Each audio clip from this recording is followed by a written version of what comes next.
পরের দিন সকাল ৮টা। অন্তর ঘুম থেকে উঠে মল্লিকাকে ছেড়ে সোজা ওয়াশরুমে চলে গেল। ওয়াশরুমের দরজাটা হালকা ভেজিয়ে অন্তর ফ্রেশ হয়ে রুমে ঢুকলো। মল্লিকা ঘুম থেকে উঠে পিট পিট চোখে অন্তরের দিকে তাকিয়ে আছে।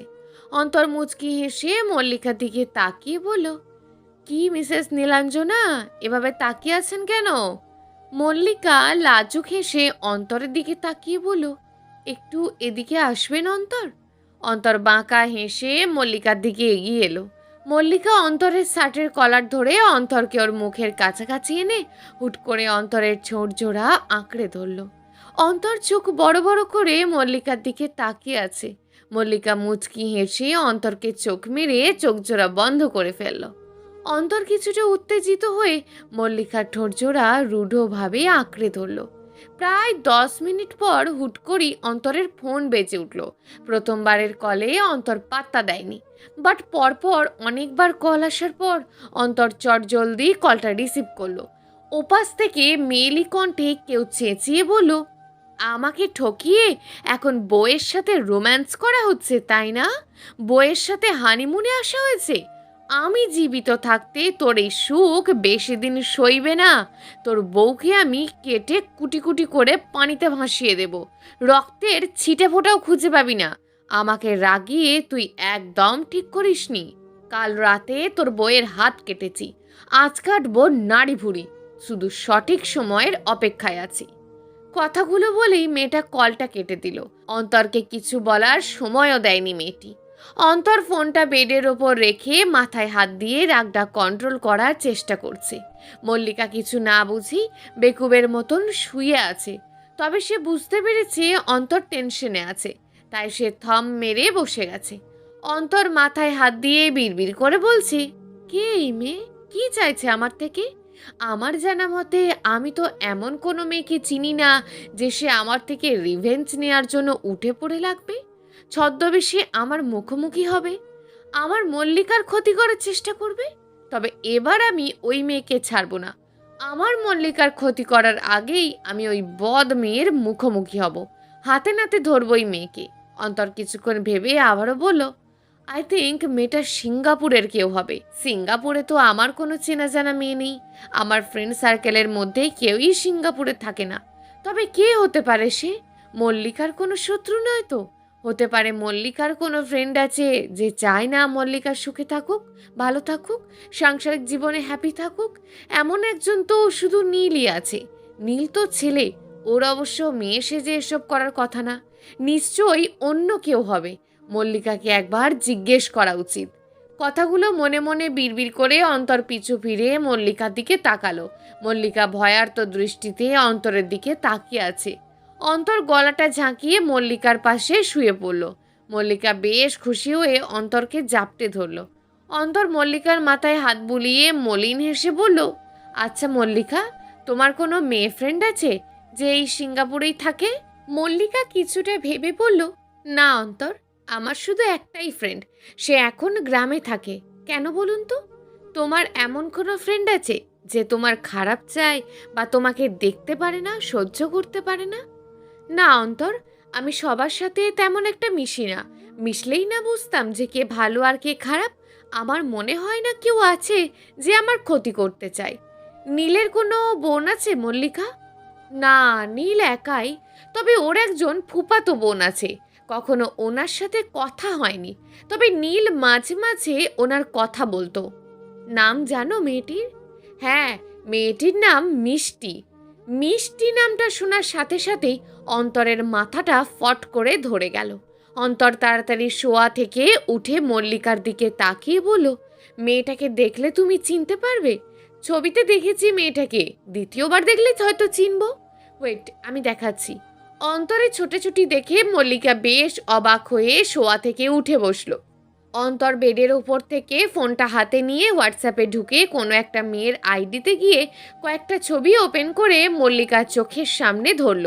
মল্লিকা ছবিগুলোর দিকে কিছুক্ষণ তাকিয়ে থেকে মলিন হেসে বলে উঠল, এই মেয়েটি তো মিষ্টি আপু।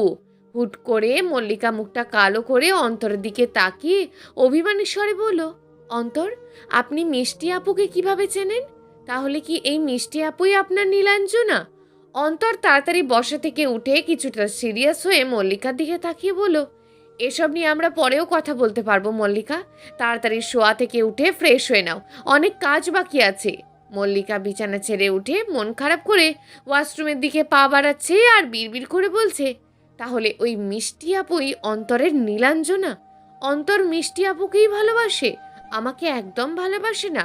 সেজন্যই তো একটু আগে আমার সাথে এমন ব্যবহারটা করলো। ওকে ফাইন, আমিও আর ওনার সাথে কথা বলবো না, আর ওনাকে কাছেও টানবো না। মল্লিকা কাঁদতে কাঁদতে ওয়াশরুমে ঢুকে গেল। অন্তর ফোনটা হাতে নিয়ে কিছু একটা ভেবে ব্যালকনির দরজায় দাঁড়িয়ে অনন্যার নাম্বারে কল করলো। প্রথম কলটা পিক করেনি অনন্যা, তবে সেকেন্ড কলটা পিক করেছে। অন্তর বেশ শান্ত স্বরে অনন্যাকে উদ্দেশ্য করে বলল, অনন্যা, মিষ্টির সাথে কি এখনো তোর কন্ট্যাক্ট আছে? না ভাইয়া, ওই দিনের পর থেকে মিষ্টি আপুর সাথে আমার যোগাযোগ টোটালি অফ হয়ে গেছে। মাইসাকে তো অলরেডি ফ্রেন্ড লিস্ট থেকে বাদ দিয়ে দিয়েছি। কেন ভাইয়া, হঠাৎ এই প্রশ্ন যে? একটা সত্যি কথা বলবি অনন্যা? হ্যাঁ ভাইয়া বলো। প্রমিস করতে হবে যে তুই সত্যিটা বলবি। অনন্যা কিছুটা ভেবে বলল, প্রমিস ভাইয়া, সত্যিটাই বলবো। নীলের সাথে তোর সম্পর্ক আছে? অনন্যা কিছুটা থতমত খেয়ে কান্নাজড়িত কণ্ঠে বলল, ভাইয়া আগে বলো, আমাকে ভুল বুঝবে না বা আমার নীলের থেকে আলাদা করবি না? আলাদা করব কি না সেটা পরে ভেবে চিন্তে দেখা যাবে, আগে সত্যিটা বল। অনন্যা পুপিয়ে পুপিয়ে কেঁদে বলল, আমি নীলকে খুব ভালোবাসি ভাইয়া, ওকে ছাড়া আমি বাঁচবো না। প্লিজ প্লিজ তুই নীলের থেকে আমাকে আলাদা করিস না। অন্তর কিছুটা চেঁচিয়ে বলল, তুই জানিস নীল মিষ্টির আপন ফুফাতো ভাই? আই থিঙ্ক আমাদের থেকে রিভেঞ্জ নেওয়ার জন্য মিষ্টি নীলকে তোর পিছনে লাগিয়েছে। অনন্যা কাঁদতে কাঁদতে এক নিঃশ্বাসে বলে উঠল, এসব তুই কি বলছিস ভাইয়া? মিষ্টি আপু নীলের ফুফাতো বোন? আমি যা বলছি একদম ঠিক বলছি, আমার কাছে এর যথেষ্ট প্রমাণও আছে। অনন্যা এবার চিৎকার করে কান্না জুড়ে দিল। অন্তর কিছুটা পরেশান হয়ে অনন্যাকে সান্ত্বনা দিয়ে বলল, কান্না থামা অনন্যা, এখনো খারাপ কিছু হয়নি। আমাদের ক্ষতি করার আগেই আমরা সত্যিটা জেনে গেছি। তুইও নীলের থেকে দূরে দূরে থাক, আমি দেশে ফিরে কিছু একটা করব। অন্তর কিছুটা ভেবে আবারও বলল, আচ্ছা অনন্যা, তুই কি নীলকে বলেছিলি আমাদের সিঙ্গাপুর আসার কথাটা? অনন্যা বেশ অনুতপ্ত কণ্ঠে বলল, হ্যাঁ ভাইয়া বলেছিলাম। আব্বু আম্মু যখন তোমাদের হানিমুনের কথা প্ল্যান করছিল, ওই সময় আমি নীলকে বলেছিলাম যে তুমি আর ভাবি হানিমুনে আসছো। আসলে নীলই আমাকে জিজ্ঞেস করেছিল। অন্তর মাথায় হাত দিয়ে বলল, নীল কি এখন দেশে আছে? জানি না ভাইয়া, কাল রাত থেকে নীলের সাথে আমার কোনো যোগাযোগ নেই। ফোনটা বারবার সুইচ অফ বলছে। আচ্ছা, আমি তোকে পরে কল করছি। আর একটা কথা, নীলের সাথে নেক্সট টাইম আর যোগাযোগ করার চেষ্টা করবি না। নীল আর মিষ্টি মিলে আমাদের ক্ষতি করার জন্য উঠে পড়ে লেগেছে। এই মুহূর্তে আমি তোকে সবটা ক্লিয়ার করে বলতে পারছি না, তবে সূক্ষ্মভাবে যদি বাড়ি ফিরতে পারি তাহলে নীল আর মিষ্টির মুখোশ আমি ফাঁস করব। কথাগুলো বলেই অন্তর কলটা কেটে দিল। মাথায় হাত দিয়ে কিছু একটা ভেবে অন্তর তাড়াহুড়ো করে অন্য একটা নাম্বারে কল লাগালো। প্রায় অনেকবার কলটা করার পর ওপাশ থেকে কলটা রিসিভ হলো। অন্তর বেশ আন্তরিকভাবে কথা বলে ওই পাশের লোকটিকে বলল, হাই তন্ময়, কেমন আছো? এই তো ভাইয়া ভালো আছি, আপনি কেমন আছে? খুব ভালো আছি। তুমি নিশ্চয়ই এখন অফিসে? জি ভাইয়া, মাত্র এলাম। কেন বলুন তো? তোমাকে একটা দায়িত্ব দেওয়ার ছিল। তন্ময় হাসি মুখে বলল, কি দায়িত্ব ভাইয়া? অনন্যাকে তোমাকে দেখে শুনে রাখতে হবে, ব্যাস এতটুকুই। তন্ময় দাঁত বের করে হেসে বলল, সত্যি বলছেন ভাইয়া? হ্যাঁ তন্ময়, আমার বোনটাকে তোমার হাতে তুলে দেওয়ার আগে আমি চাইছি তুমি আমার বোনের মনে জায়গা করে নাও। এতটুকু তোমার কাছ থেকে আমি চাইতেই পারি। আপনি চিন্তা করবেন না ভাইয়া, আমি অনন্যার দায়িত্ব খুব ভালোভাবেই নেব। খুব তাড়াতাড়ি আমি অনন্যার মনে জায়গা করে নেব। তাহলে আজ থেকেই লেগে পড়ো। সে আর বলতে। অন্তর মুচকি হেসে কলটা কেটে দিল। তন্ময় খুশিতে অফিসের কাজ ছেড়ে ছুড়ে অনন্যার কাছে যাওয়ার জন্য গাড়িতে উঠে পড়েছে। অন্যদিকে অনন্যা বিছানায় পড়ে পড়ে ডুকরে কাঁদছে। নীলের ষড়যন্ত্র ফাঁস হয়ে গেছে। অনন্যা নিজেও বুঝে গেছে নীল ওর জন্য হানিকারক। মল্লিকা এতক্ষণে কেঁদে কেটে ওয়াশরুম থেকে বের হয়েছে। চোখ জোড়া ফুলে ঢোল হয়ে গেছে মল্লিকার। অন্তর ব্যালকনি থেকে রুমে ঢুকে মল্লিকার চোখ মুখের অবস্থা দেখে বেশ পরেশান হয়ে মল্লিকাকে উদ্দেশ্য করে বলল, তোমার চোখ মুখ এখন ফোলা ফোলা লাগছে কেন মল্লিকা? তুমি কি কেঁদেছো? হাতে ব্যথা লাগছে? মল্লিকার কথা জবাব না দিয়ে সোজা রুম থেকে বের হয়ে গেল। অন্তর বেশ অবাক হয়ে মল্লিকার পিছনে ছোটা আরম্ভ করলো। এমনিতেই সামনে অনেক বিপদ অপেক্ষা করছে, এর উপর মল্লিকার অহেতুক রাগ, সব মিলিয়ে অন্তর বেশ পরেশানিতে আছে। মল্লিকা সিঁড়ি বেয়ে নিচে নামতে নামতে সোজা রেস্টুরেন্টের ভিতরে এসে বসলো। অন্তরও মল্লিকার পিছু পিছু এসে চেয়ার টেনে মল্লিকার পাশে বসে পড়ল। মল্লিকা মুখটা কালো করে মাথাটা নিচু করে রেখেছে। অন্তর মল্লিকার হাত ধরে এক নিঃশ্বাসে বলে উঠল, কি হয়েছে মল্লিকা? কি নিয়ে রাগ করেছো? প্লিজ বলো। মল্লিকা অন্তরের হাতটা এক ঝটকায় সরিয়ে দিয়ে চোখ লাল করে অন্তরের দিকে তাকিয়ে বলল, নেক্সট টাইম হাত ধরার আগে আমার পারমিশন নেবেন, ওকে? অন্তর ভ্যাবাচ্যাকা খেয়ে মল্লিকার দিকে তাকিয়ে বলল, এসব কি বলছো মল্লিকা? কি হয়েছে তোমার? আমার খিদে পেয়েছে, খাবার অর্ডার করুন। আগে বলতে হবে আমার দোষটা কি, এরপর খাওয়া দাওয়া। ওকে, আমি নিজে গিয়েই খাবার অর্ডার করছি, আপনাকে কিছু করতে হবে না। কথাগুলো বলেই মল্লিকা টেবিল ছেড়ে উঠে রেস্টুরেন্টের ম্যানেজারের কাছে গিয়ে ওর পছন্দের কয়েকটা খাবার অর্ডার করে আসলো। অন্তর বসে বসে মল্লিকার কাণ্ড দেখছে। এর মাঝেই লজ ম্যানেজার রেস্টুরেন্টে আসলো ব্রেকফাস্ট করতে। অন্তর ম্যানেজারকে দেখার সাথে সাথে টেবিল ছেড়ে উঠে লজ ম্যানেজারের মুখোমুখি গিয়ে বসলো। লজ ম্যানেজার কিছুটা অবাক হয়ে অন্তরের দিকে তাকিয়ে বলল, কোনো সমস্যা বস? অন্তর গলাটা ঝাঁকিয়ে বলল, ইয়েস বস, আসলে আপনার থেকে কিছু জানার ছিল। জি বস, বলুন। আপনার রেস্টুরেন্টে কোনো মহিলা কর্মচারী আছে? ম্যানেজার কিছুটা ভেবেচিন্তে বলল, না স্যার, আমার জানা মতে কোনো মহিলা কর্মচারী নেই। অন্তর বাঁকা হেসে বিড়বিড় করে বলল, তাহলে আমার সন্দেহটাই সঠিক। ওই মেয়েটা লজ স্টাফ ছিল না, আউট পার্সন ছিল, যার নাম মিষ্টি। মিষ্টির কাজিন সিঙ্গাপুরেই সেটেলড। হয়তো এই উসলিয়ায় মিষ্টি সিঙ্গাপুর এসেছে, সাথে ক্রিমিনাল নীলটাকেও এনেছে। আই থিঙ্ক মিষ্টির প্ররোচনায় নীল বাধ্য হয়েছে সিঙ্গাপুরে আসতে। নীলই মিষ্টির কাছে খবরটা লিক করেছে। দুই ভাই বোন মিলে আমার আর মল্লিকার ক্ষতি করার ছক কষছে। ব্যাপার না, এই অন্তরও কম যায় না। খেলা আমিও দেখব, তবে আস্তে ধীরে। কালকের মধ্যেই আমি তো ওদের চ্যাপটা ক্লোজ করব। আচমকাই অন্তরে চোখ গেল মল্লিকার টেবিলের দিকে। মল্লিকার পাশে একজন স্টাফ খাবার হাতে নিয়ে দাঁড়িয়ে আছে। মল্লিকা নুডলস খাচ্ছে খুব মনোযোগ দিয়ে। স্টাফটা কেবল অস্থির দৃষ্টিতে এদিক সেদিক তাকাচ্ছে। হাতে থাকা জুসের গ্লাসটা টেবিলের ওপর রেখে ছেলেটার জুসের গ্লাসটা বারবার মল্লিকার দিকে ঠেলে দিচ্ছে। মল্লিকা খিদেই কাত হয়ে আছে বলে ডানে বাঁয়ে তাকানোর সময় পাচ্ছে না। নুডলসটা খুব স্পাইসি। মল্লিকা আচমকায় ঝাল লেগে গেল। টেবিল থেকে জুসের গ্লাসটা হাতে নিয়ে মল্লিকা যেই না মুখের কাছে দৌড়ল, অমনি অন্তর গিয়ে মল্লিকার হাত থেকে গ্লাসটা ছোঁ মেরে নিয়ে নিল। স্টাফ বয়টা কিছুটা ঘাবড়ে যেই না পিছন ফিরে দৌড়াতে যাবে, অমনি অন্তর খপ করে ছেলেটার কলার ধরে ফেলল। ছেলেটা আপ্রাণ চেষ্টা করছে অন্তরের থেকে নিজেকে ছাড়ানোর। অন্তর চোয়াল শক্ত করে দাঁত কিরমির করে ছেলেটার কলার চেপে ধরে বলল, বল, তোকে কে পাঠিয়েছে? না হয় এক্ষুনি তোর লাশ ফেলে দেব। ছেলেটা কাঁপা কাঁপা কণ্ঠে বলছে, আমাকে কেউ পাঠায়নি। আপনি আমাকে এভাবে চেপে ধরেছেন কেন? এটা কোন ধরনের অসভ্যতা? অন্তর মৃদু চিৎকার দিয়ে বলল, চোরের মায়ের বড় গলা, তাই না? তুই আমাকে সভ্যতা শেখাবি? ভালোই ভালোই বলে দে তোকে কে পাঠিয়েছে। মাঝখান থেকে মল্লিকা অন্তরের দিকে তেড়ে এসে বলল, কি হচ্ছে কি অন্তর? আপনি লোকটাকে এভাবে চেপে ধরেছেন কেন? লোকটা তো ভালোই, আমাকে খাবার সার্ভ করে দিয়েছে, আমার সাথে ভালো ব্যবহারও করেছে। আপনি খামোখা চিৎকার চেঁচামেচি করে এমন ওভার সিন ক্রিয়েট করছেন কেন? অন্তর চোখ লাল করে মল্লিকার দিকে তাকিয়ে বলল, তুমি জাস্ট চুপ থাকো মল্লিকা। আমি খামোখা সিন ক্রিয়েট করছি না। চুপচাপ আমার পাশে দাঁড়িয়ে থাকো আর চোখ মেলে দাঁড়িয়ে দাঁড়িয়ে দেখো আমি কি করি। অন্তরের ধমকের আওয়াজে মল্লিকা কিছুটা নড়ে চড়ে উঠল। চুপ হয়ে মল্লিকা অন্তরের পাশে এসে দাঁড়ালো। ভয়ে মল্লিকার চোখে পানিও চলে এসেছে। অন্তর আরও বেশি করে মল্লিকাকে ঘাঁটিয়ে দিল। অন্তর এখন ছেলেটার কলার চেপে ধরে রেখেছে। নিঃশ্বাস নিতে ছেলেটার কষ্ট হচ্ছে। এরপরও ছেলেটা মুখ খুলছে না। লজ ম্যানেজার দৌড়ে এসে অন্তরের মুখোমুখি দাঁড়িয়ে বলল, এসব কি হচ্ছে বস? প্লিজ ছেলেটাকে ছাড়ুন। আপনি কিন্তু বেশি বাড়াবাড়ি করছেন। দেখুন আপনার ভয়ে সবাই কেমন গুটিয়ে আছে। অন্তর এবার লজ ম্যানেজারকে উদ্দেশ্য করে বলল, আমি কোনো বাড়াবাড়ি করছি না স্যার। আপনাদের হেলথ ডিপার্টমেন্ট থেকে একজন সায়েন্টিস্টের খবর দিন এখনই, তাহলেই আপনাদের কাছে ব্যাপারটা ক্লিয়ার হবে। প্লিজ আমার রিকোয়েস্ট একটু রাখুন স্যার, প্লিজ।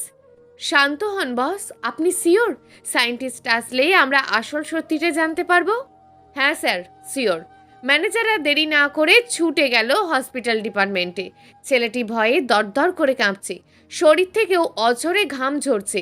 অন্তর কিছুক্ষণ ছেলেটির দিকে তাকাচ্ছে, তো কিছুক্ষণ টেবিলে থাকা জুসের গ্লাসটার দিকে তাকাচ্ছে। টেনশনে মল্লিকার কথা মাথা থেকে বের হয়ে গেছে অন্তরের। অন্তর ভাবছে মল্লিকা ওর পাশেই আছে, আদেও কিন্তু না। মল্লিকা অনেকক্ষণ আগেই অন্তরের সাথে রাগ করে কোথাও একটা চলে গেছে। প্রায় 10 মিনিট পর লজ ম্যানেজার একজন সায়েন্টিস্ট নিয়ে রেস্টুরেন্টে ঢুকে পড়ল। অন্তর বেশ উত্তেজিত হয়ে সায়েন্টিস্টের দিকে তাকিয়ে বলল, স্যার, টেবিলের উপর থেকে জুসের গ্লাসটা হাতে নিন আর পরীক্ষা করে বলুন জুসের গ্লাসটাকে কিছু মেশানো আছে কিনা, ধরুন বিষ জাতীয় কিছু। সায়েন্টিস্ট ভালো করে জুসের গ্লাসটার দিকে তাকিয়ে বলল, ইয়াং ম্যান, এভাবে তো ধরা যাবে না, ল্যাবে নিয়ে গিয়ে টেস্ট করতে হবে। তুমি আমার সাথে চলো। অন্তর ছেলেটাকে নিয়ে সায়েন্টিস্টের পিছু পিছু হেলথ ফ্যাকাল্টিতে চলে এলো। মল্লিকাকে আশেপাশে না দেখে অন্তর মনে মনে বিড়বিড় করে বলল, ইস, আমার বউটা খুব রাগ করেছে, এমনিতেই আমার উপর রেগে আছে, একটু আগে আবার ধমকেছি, নিশ্চয়ই রুমে বসে বসে কাঁদছে। ব্যাপার না, এই দিকটা সামলে নিই, এরপর রুমে গিয়ে আমার নীলাঞ্জনার রাগ ভাঙাবো। এর মাঝেই অন্তর ল্যাবে এসে হাজির হয়ে গেল। সায়েন্টিস্ট একটা মেশিন দিয়ে খুব মনোযোগ সহকারে জুসের গ্লাসটা পরীক্ষা করছে। অন্তর এখনও ছেলেটার কলার ধরে দাঁড়িয়ে আছে। অন্তরের পাশে ম্যানেজারও দাঁড়িয়ে আছে। ছেলেটার সুযোগ খুঁজছে পালানোর, কিন্তু অন্তরের শক্তির কাছে পেরে উঠছে না। ছেলেটা বিড়বিড় করে বলছে, কিভাবে পালাবো আমি এখান থেকে এখন? সত্যিটা বললে এখন আমাকে ছেলেটা মেরে দেবে, মিথ্যেটা বলারও কোনো যে ওয়ে নেই। ছেলেটা বেশ চালাক, বুদ্ধি খাটিয়ে সায়েন্টিস্ট ডেকে নিয়েছে। একটু পরেই সবাই বুঝে যাবে জুসটাতে সত্যি সত্যি বিষ মেশানো আছে। কি জবাব দেব আমি সবাইকে? এখান থেকে বেঁচে ফিরতে পারলেও জায়গা মতো গিয়ে বাঁচতে পারবো না। ওরা দুজন আমাকে মেরে দেবে, সেন্সলেস হওয়ার ভানও ধরতে পারবো না। কজ পাশেই ডক্টর দাঁড়িয়ে আছে। তাহলে কি সত্যিটা বলে দেব? ছেলেটার কাছে হাত জোর করে ক্ষমা চেয়ে নেব, ছেলেটা হয়তো আমাকে মাফ করবে। কিন্তু ওরা ওরা কি আমাকে মাফ করবে? নিশ্চয়ই করবে না, উল্টে মেরে দেবে। বেশি লোভ করতে গিয়েছিলাম, তাই সাজা এখন জীবন দিয়ে দিতে হবে।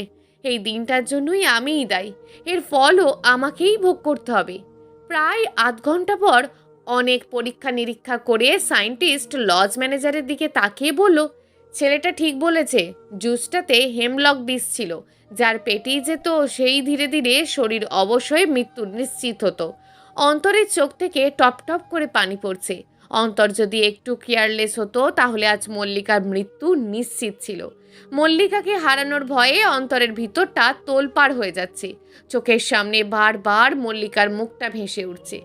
অন্তর নিজেকে কিছুটা কন্ট্রোল করে ছেলেটাকে এলোপাথারি কিল ঘুষি মারছে আর চেঁচিয়ে বলছে, বল বল, তোকে কে পাঠিয়েছে? তোকে যে শেল্টার দিয়েছে তাদের নামগুলো বল, না হয় এক্ষুনি তোকে মেরে পুঁতে ফেলবো। কেউ আমাকে বাধা দিতে আসবে না। লজ ম্যানেজার ছেলেটাকে উদ্দেশ্য করে বলল, লোকটা যা জিজ্ঞেস করছে তার সঠিক উত্তর দাও। তুমি বেশ কয়েকদিন ধরে আমার লজে কর্মচারীর পোস্টে আছো, তাই তোমাকে সুস্থভাবে জিজ্ঞেস করছি, সত্যিটা ছেলেটাকে বলে দাও, না হয় তোমাকে আধমরা করে এই পুলিশের হাতে তুলে দেব। অন্তর এলোপাতারি ছেলেটাকে মারছে, মারতে মারতে রক্তাক্ত করে ফেলেছে। ছেলেটা আধখোলা চোখে অন্তরের দিকে তাকিয়ে মিনমিন করে বলল, লোভে পড়ে আমি জঘন্য কাজটা করেছি স্যার। আমাকে দিয়ে দুজন লোক এই কাজটা করিয়েছে, একজন ছেলে আর একজন মেয়ে। ওদের সাথে আমার ফোনে যোগাযোগ হয়েছে, ওদের ফেস আমি দেখিনি। বিষটা ওনারা আরেকজনের হাতে করে আমাকে পাঠিয়েছে। লোকটাকে আমি চিনি না, বলছে কাজ শেষ হওয়ার পর ওরা আমার অ্যাকাউন্টে টাকা পাঠিয়ে দেবে। আমাকে মাফ করে দিন স্যার, দরকার হলে আমাকে জেলে ঢুকিয়ে দিন, এরপরও আমাকে আর মারবেন না স্যার, আমি আর নিতে পারছি না। কথাগুলো বলেই ছেলেটা সেন্সলেস হয়ে গেল। অন্তর মাথায় হাত দিয়ে দাঁড়িয়ে পড়ল। লজ ম্যানেজার ছেলেটাকে উঠিয়ে কেবিনে শিফট করে দিল। ছেলেটা সুস্থ হলেই পুলিশে দেওয়া হবে। অন্তর আর এক মুহূর্ত দেরি না করে ছুটল মল্লিকার উদ্দেশ্যে ওর রুমে। অনেক ছোটাছুটির পর অন্তর সফল হলো ওর রুমে পৌঁছাতে। রুমে ঢুকেই অন্তর পুরো রুমে চোখ বুলিয়েও মল্লিকাকে খুঁজে পেল না। হতবম্বিত হয়ে অন্তর ব্যালকনি থেকে শুরু করে ওয়াশরুম সব জায়গা ঘেঁটে ফেলল, কোথাও মল্লিকা নেই। অন্তর মাথায় হাত দিয়ে মৃদু চিৎকার দিয়ে বলল, কোথায় তুমি মল্লিকা? কোথায় চলে গেলে আমার সাথে রাগ করে? ক্ষমা চাওয়ার সুযোগটা পর্যন্ত দিলে না আমায়। কথাগুলো বলেই অন্তর হতবম্ব হয়ে রুম থেকে বের হয়ে পুরো লজটা ঘুরে ঘুরে মল্লিকাকে খোঁজা আরম্ভ করলো। এক পর্যায়ে অন্তর ব্যর্থ হয়ে হাঁটু দুটো ভাঁজ করে ধপ করে মাটিতে বসে পড়ল। অন্তর চিৎকার করে কাঁদছে আর বলছে, নিশ্চয়ই মল্লিকাকে ওই দুই শয়তান মিলে কিডন্যাপ করে নিয়েছে। মল্লিকাকে সামলে রাখতে পারলাম না আমি, বড় হয়েও স্ত্রীর খেয়াল রাখতে পারলাম না। আমি একটু অসতর্কতার জন্যই আজ মল্লিকাকে হারালাম। কোথায় খুঁজবো আমি মল্লিকাকে? এই শহরের কাউকেই তো চিনি না আমি। কে হেল্প করবে আমায়? পিছন থেকে লজ ম্যানেজার অন্তরের মুখোমুখি দাঁড়িয়ে শান্ত কণ্ঠে বলল, বস, আমার সাথে চলুন, পুলিশে ডায়েরি করব। আপনার ওয়াইফকে আজকের মধ্যেই খুঁজে বের করব। অন্তর বসা থেকে উঠে চোখের জলগুলো মুছে বলল, চলুন স্যার, আমি একা সাহস পাচ্ছিলাম না। খুব শীঘ্রই আমার ওয়াইফকে খুঁজে বের করতে হবে, না হয় ওরা আমার ওয়াইফকে এবার সত্যি সত্যিই মেরে দেবে। লজ ম্যানেজার আর দেরি না করে অন্তরের হাত ধরে লজের গেটের বাইরে পার্ক করে রাখা গাড়িটাই উঠে পড়ল। ড্রাইভার গাড়ি নিয়ে ছুটে চলল পুলিশ স্টেশনের উদ্দেশ্যে। প্রায় 15 থেকে 20 মিনিট পর গাড়ি পৌঁছে গেল পুলিশ স্টেশনের সামনে। লজ ম্যানেজারের আগেই অন্তর গাড়ি থেকে নেমে সোজা পুলিশ স্টেশনে ঢুকে গেল। লজ ম্যানেজারও অন্তরের পিছু পিছু পুলিশ স্টেশনে ঢুকে গেল। পুলিশের মুখোমুখি চেয়ারে বসে অন্তর কিছুটা হাঁফিয়ে সম্পূর্ণ ঘটনা পুলিশ অফিসারকে খুলে বলল। পুলিশ অফিসার ভুরু যুগল কুঁচকে বলল, আপনি শিওর আপনার ওয়াইফ কিডন্যাপ হয়েছে? জি স্যার, আমি 100% শিওর। যারা আমার ওয়াইফকে কিডন্যাপ করেছে তাদের আমি বেশ ভালোভাবেই চিনি। আমার সাথে পার্সোনাল শত্রুতা ছিল ওদের। সেই শত্রুতার জেরেই আমার ওয়াইফকে ওরা কিডন্যাপ করেছে। ওদের একজন রিলেটিভস এই শহরেই থাকে। রিলেটিভসটাকেও আমি চিনি, বাট ওদের অ্যাড্রেসটা আমি জানি না। আই থিঙ্ক আমার ওয়াইফকে ওরা ওই রিলেটিভসের বাড়িতেই কিডন্যাপ করে রেখেছে। ছবি আছে আপনার কাছে ওই রিলেটিভসের? জি স্যার, আছে। ওয়েট। কথাটা বলেই অন্তর প্যান্টের পকেট থেকে ফোনটা বের করে গ্যালারিতে ঢুকে অনন্যা আর একজন মেয়ের পাশাপাশি একটা ছবি দেখিয়ে পুলিশকে উদ্দেশ্য করে বলল, স্যার, নীল ড্রেস পরা মেয়েটা আমার বোন, আর ওর পাশে যে হোয়াইট ড্রেস পরা মেয়েটাকে দেখছেন, এই মেয়েটির নাম মাইশা। ওরা দুজন বেস্ট ফ্রেন্ড ছিল। এই মাইশা মেয়েটি কিছুদিন আগে সিঙ্গাপুরে একজন ছেলেটির সাথে বিয়ে হয়। ছেলেটা এই দেশেই সেটেলড। আর এই মেয়েটি কিডন্যাপারদের কাজিন। আই থিঙ্ক এই মেয়েটির বাড়িতেই আমার বউকে ওরা কিডন্যাপ করে রেখেছে। ইন্সপেক্টর বর্ষা থেকে উঠে অন্তরের ফোনটা হাতে নিয়ে আর একজন পুলিশ ইন্সপেক্টরের হাতে দিয়ে বলল, মেয়েটির পুরো হিস্ট্রি চাই। 10 মিনিটের মধ্যে কালেক্ট করে দিন। সোর্স লাগাতে হবে স্যার। হ্যাঁ, তাই করুন। ওই পুলিশ ইন্সপেক্টরটি চলে গেল। অন্তর বর্ষা থেকে উঠে দাঁড়িয়ে পড়ল। যে পুলিশের কাছে অন্তর কেস ফাইল করেছে উনি আবার এসে বসে পড়ল। ইশারা দিয়ে উনি অন্তরকেও বসে পড়তে বললেন। অন্তর চুপচাপ বসে পড়ল। পুলিশটা মলিন হেসে অন্তরের দিকে তাকিয়ে বলল, চিন্তা করবেন না, আপনার স্ত্রীকে আমরা খুব জলদি খুঁজে বের করব। 10 মিনিটের মধ্যেই আমরা ওই মেয়েটির অ্যাড্রেস জোগাড় করে ফেলব। সাথে সাথেই আমরা মেয়েটির বাড়িতে হানা দেব।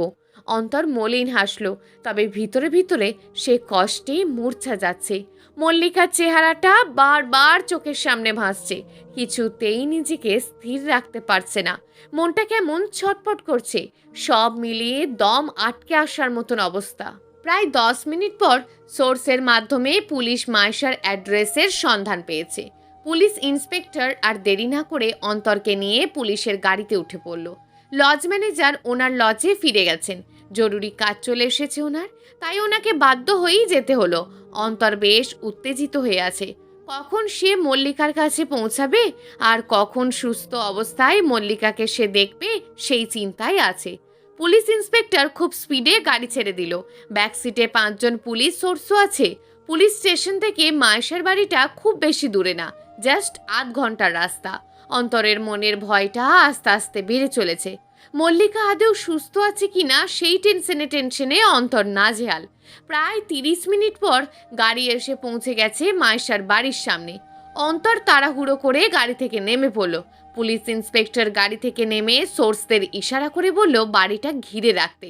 সোর্সরা মাথা নাড়িয়ে সায় জানিয়ে পুরো বাড়িটা ঘিরে দাঁড়ালো। পুলিশ ইন্সপেক্টর অন্তরকে নিয়ে দ্রুত পায়ে হেঁটে বাড়ির ভিতর ঢুকে গেল। মায়েশাদের বাড়িটা বিশাল বড়, 3 তলা বিশিষ্ট বড় বিল্ডিং এর পাশাপাশি আর একটা ছোট ফার্ম হাউস জাতীয় কিছু দেখা যাচ্ছে। অন্তর পুলিশ ইন্সপেক্টরের কানে কানে বিড়বিড় করে বলল, স্যার, আই থিঙ্ক এই ফার্ম হাউসটাতেই কিডন্যাপাররা ঘাপটি মেরে বসে আছে। আপনি পুলিশ সোর্সদের নিয়ে এখানেই থাকুন, আমি প্রথমে ভেতরে ঢুকছি, রিস্ক থাকতে পারে, আমরা সহ আসছি আপনার সাথে। বিশ্বাস রাখুন স্যার, প্লিজ। ঠিক আছে, তাড়াতাড়ি যান।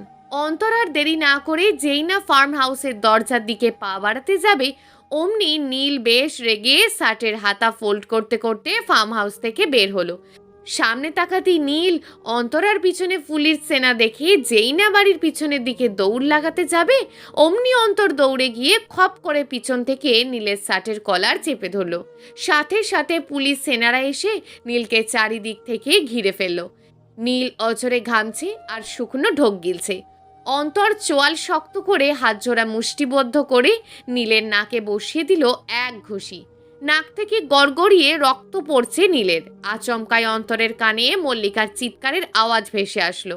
মল্লিকা চিৎকার করে কাঁদছে আর বলছে, প্লিজ আমাকে ছেড়ে দিন মিষ্টি আপু, অন্তর আপনাকে ভালোবাসে না, অন্তর কেবল আমাকে ভালোবাসে। আপনি কেন এখনো অতীত নিয়ে পড়ে আছেন? অতীতে অন্তর তো আপনাকে ক্লিয়ার করে বলে দিয়েছে যে অন্তর আপনাকে ভালোবাসে না। আপনি তো এখন নিজের মুখেই সবটা স্বীকার করে বললেন, এরপরেও কেন অন্তরের পিছনে এভাবে লেগে আছেন? প্লিজ আপু, আমাকে আর মারবেন না, হাতে প্রচণ্ড ব্যথা পাচ্ছি। অন্তরের মাথাটা ফট করে ধরে গেল। মল্লিকার আত্মচিৎকার অন্তরকে হিংস্র বাঘে পরিণত করেছে। অন্তর আর দাঁড়িয়ে থাকতে পারল না। নীলকে পুলিশ ইন্সপেক্টরের হাতে ধরিয়ে দিয়ে দৌড়ে ঢুকে গেল ফার্ম হাউসের ভিতর। মল্লিকাকে একটা চেয়ারের সাথে দড়ি দিয়ে বেঁধে রাখা হয়েছে। মল্লিকার হাতের কাটা জায়গা বরাবর দড়িটা টাইট করে বাঁধা হয়েছে, যার কারণে মল্লিকার কাটা জায়গাটা থেকে অঝরে রক্ত বের হচ্ছে। মল্লিকা পিটপিট করে চোখ খুলে রেখেছে, পুরো শরীরটা ঘামে চুপচুপ হয়ে গেছে। মল্লিকার সামনে হাতে চাবুক নিয়ে দাঁড়িয়ে আছে মিষ্টি। চোখ মুখ লাল করে মিষ্টি যেই না মল্লিকার গায়ে চাবুক মারতে যাবে, অমনি অন্তর দৌড়ে গিয়ে পিছন থেকে মিষ্টির হাত থেকে টান দিয়ে চাবুকটা ছিনিয়ে নিয়ে এলোপাথারি মিষ্টির পিঠে আঘাত করছে আর মৃদু চিৎকার করে বলছে, ইউ ব্লাডি, তোর সাহস কি করে হয় আমার নীলাঞ্জনার গায়ে আঘাত করার? আমি আমার নিজের থেকেও বেশি আমার নীলাঞ্জনাকে ভালোবাসি। 3 বছর আগে আমার হাতে থাপ্পড় খেয়েও তোর শখ মেটেনি। আমার সাথে অসভ্যতা করতে গিয়ে শত শত লোকের সামনে ধরা খেয়েছিস। আমার বোনের বার্থডে পার্টিটা শুধু তোর জন্য স্পয়েলড হয়ে গিয়েছিল। সবার সামনে তুই আমার সাথে জোর জবরদস্তি করতে চেয়েছিলি, কিন্তু পেরে উঠতে পারিসনি। এর আগেই তোকে আমি বাড়ি থেকে ঘাড় ধাক্কা দিয়ে বের করে দিয়েছিলাম। আমি বুঝতে পারিনি এত বছর পরে তুই ওই দিনটার কথা মনে রাখবি, তোর ভাইকে আমার পিছনে লেলিয়ে দিবি, আমার বউয়ের ক্ষতি করতে চাইবি। এবার আমি তোকে ছাড়বো না, মারতে মারতে ঠিক মেরেই ফেলবো। মিষ্টি চিৎকার করে কাঁদছে আর বলছে, প্লিজ অন্তর, এবারের মতন আমাকে মাফ করে দাও। তৃতীয়বার এই ভুলগুলো আর হবে না। আমি আর নীল টোটালি ভালো হয়ে যাব অন্তর, আর কখনো তোমাদের পিছনে লাগবো না। প্লিজ এবারের মতন আমাদের ছেড়ে দাও। আগে বল, তোর বোন মায়েশা কোথায়? মায়েশা এই ব্যাপারে কিছু জানে না অন্তর, সে বাড়িতেও নেই। ওর হাজবেন্ড হিমেশকে নিয়ে সে ফুপু শাশুড়ির বাড়িতে বেড়াতে গেছে। এই সুযোগেই আমরা মল্লিকাকে কিডন্যাপ করার প্ল্যানিংটা করেছি। প্লিজ আমাদের ছেড়ে দাও অন্তর। অন্তর এরপরও থামছে না, এলোপাথারি চাবুক মেরেই যাচ্ছে। মল্লিকা হাতের ব্যথায় অনেকক্ষণ আগেই সেন্সলেস হয়ে গেছে। পুলিশ ইন্সপেক্টর ফার্ম হাউসের ভেতর ঢুকে পিছন থেকে অন্তরের হাত থেকে চাবুকটা কেড়ে নিয়ে শান্ত কণ্ঠে অন্তরকে উদ্দেশ্য করে বলল, শান্ত হন, ওনাকে আমাদের হাতে ছেড়ে দিন। দুজনকেই কঠিন শাস্তি দেয়া হবে। আপনার ওয়াইফকে নিয়ে লজে চলে যান, বাকিটা আমরা দেখছি। অন্তর কিছুটা হাঁপিয়ে রাগটাকে কন্ট্রোল করে বলল, আমি ওদের কঠোর শাস্তি চাই স্যার। 1 বছরের আগে যেন ওরা লকআপ থেকে বের হতে না পারে। অবশ্য আমি কালই বিডি ব্যাক করব। আশা করছি আপনারা অন্যায়ের সাথে আপোস করবেন না। সাজার নির্দিষ্ট মেয়াদ শেষে আপনি ওদের দুজনকে ছাড় দেবেন, এর আগে না। আমি অল টাইম কল করে খবর নেব ওদের। আপনারা অবশ্য অতিথিদের নিরাশ করবেন না, সঠিক ন্যায় দেবেন আমাদের। পুলিশ ইন্সপেক্টর অন্তরের সাথে হ্যান্ডশেক করে মৃদু হেসে বলল, অতিথি দেবভব, প্লিজ চিন্তা করবেন না, আপনারা সঠিক ন্যায় পাবেন। আপনার সাথে পরিচয় হয়ে খুব ভালো লাগলো। নেক্সট টাইম আবারও আমাদের দেশটা ঘুরতে আসবেন, তখন কিন্তু ফুল সেফটি পাবেন। এসব অপ্রীতিকর ঘটনার মুখোমুখি আর হতে হবে না। আপনার ওয়াইফের খেয়াল রাখবেন। আসছি তাহলে। কথাগুলো বলেই ইন্সপেক্টর মিষ্টি আর নীলকে টানতে টানতে ফার্ম হাউস থেকে বের করে সোজা পুলিশ জিপে উঠিয়ে জিপ ছেড়ে দিল। অন্তর মল্লিকার হাতের বাঁধন ছুটিয়ে মল্লিকাকে আতকোলে করে মায়েশাদের বাড়ি থেকে বের হয়ে একটা ক্যাব বুক করে লজের উদ্দেশ্যে রওনা দিল। মল্লিকাকে বুকের ভেতর চেপে ধরে রেখেছে অন্তর। মল্লিকার নেতিয়ে যাওয়া মুখটার দিকে এক দৃষ্টিতে তাকিয়ে থেকে আচমকায় দুফোঁটা জল ছেড়ে দিল অন্তর। মল্লিকাকে এই অবস্থায় দেখতে পারছে না অন্তর। হানিমুন করতে এসে এত বড় দুর্ঘটনার মুখোমুখি পড়তে হবে অন্তর আসলেই বুঝতে পারেনি।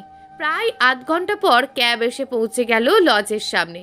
অন্তর ভাড়া চুকিয়ে মল্লিকাকে আতকোলে করে গাড়ি থেকে নেমে সোজা হসপিটাল অ্যাপার্টমেন্টে চলে গেল।